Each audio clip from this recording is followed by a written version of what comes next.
সূচনা ফাউন্ডেশনের প্রতিবন্ধীদের সহায়তার নামে প্রায় 450 কোটি টাকা আত্মসাৎ এবং 930 কোটি টাকার বেশি সন্দেহজনক লেনদেনের অভিযোগে সাইমা ওয়াজেদ পুতুল সহ 35 জনের বিরুদ্ধে মামলার সিদ্ধান্ত নিয়েছে দুর্নীতি দমন কমিশন। পুতুলের অর্থ লোপাটের সহযোগী হিসেবে রয়েছেন সাবেক মন্ত্রী, এমপি, এনবিআর চেয়ারম্যান ও ব্যবসায়ীরা। জানাতুল ফেরদৌসের রিপোর্ট। গত জানুয়ারিতে ধানমন্ডির ৫ নম্বর রোডে অবস্থিত সুধা সদনে সাবেক প্রধানমন্ত্রী শেখ হাসিনার মেয়ে সাইমা ওয়াজেদ পুতুলের প্রতিষ্ঠিত সূচনা ফাউন্ডেশনের খোঁজে অভিযান চালায় দুর্নীতি দমন কমিশন। সে সময় প্রতিষ্ঠানটির অস্তিত্ব খুঁজে না পেলেও ৭ মাসের ব্যবধানে প্রতিবন্ধীদের সহায়তার নামে প্রায় 450 কোটি টাকা আত্মসাৎ এবং 930 কোটি টাকার বেশি সন্দেহজনক লেনদেনের প্রমাণ পায় সংস্থাটি।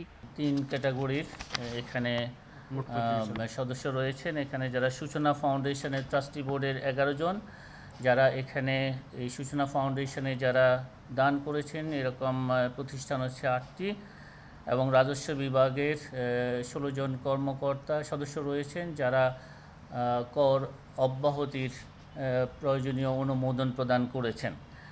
মামলার এজাহারে বলা হয় ৮ ব্যবসায়ী সূচনা ফাউন্ডেশনকে এসব অর্থ দিয়ে বিগত সরকার থেকে অনৈতিক সুবিধা নেয়। এই সূচনা ফাউন্ডেশনে যারা দান করে অবৈধ সুযোগ সুবিধা গ্রহণ করেছেন, সেই কারণে ৮টি প্রতিষ্ঠানের স্বত্বাধিকারীদের এই মামলায় সম্পৃক্ত করা হয়েছে। জাতীয় রাজস্ব বোর্ডের যে সমস্ত কর্মকর্তারা এই মামলায় সম্পৃক্ত হয়েছেন তাদের বিরুদ্ধে অভিযুক্ত হয়েছে যে এই সূচনা ফাউন্ডেশনকে এবং যারা এখানে দান করেছেন তাদেরকে কর অব্যাহতি প্রদানে তাদের অনুমোদন ছিল। এদিকে বিশ্ব স্বাস্থ্য সংস্থার আঞ্চলিক পরিচালকের পদ বাগাতে সিভিতে মিথ্যা তথ্য দেয়ায় গত মার্চে পুতুলের বিরুদ্ধে আরেকটি মামলা করে দুর্নীতি দমন কমিশন। মামলা রুজুর সিদ্ধান্ত গৃহীত হয়েছে এবং সেই অনুযায়ী মামলা রুজু হোক, তারপরে আমাদের অনুসন্ধানকারী দল তারা এই বিষয়ে সিদ্ধান্ত গ্রহণ করবে।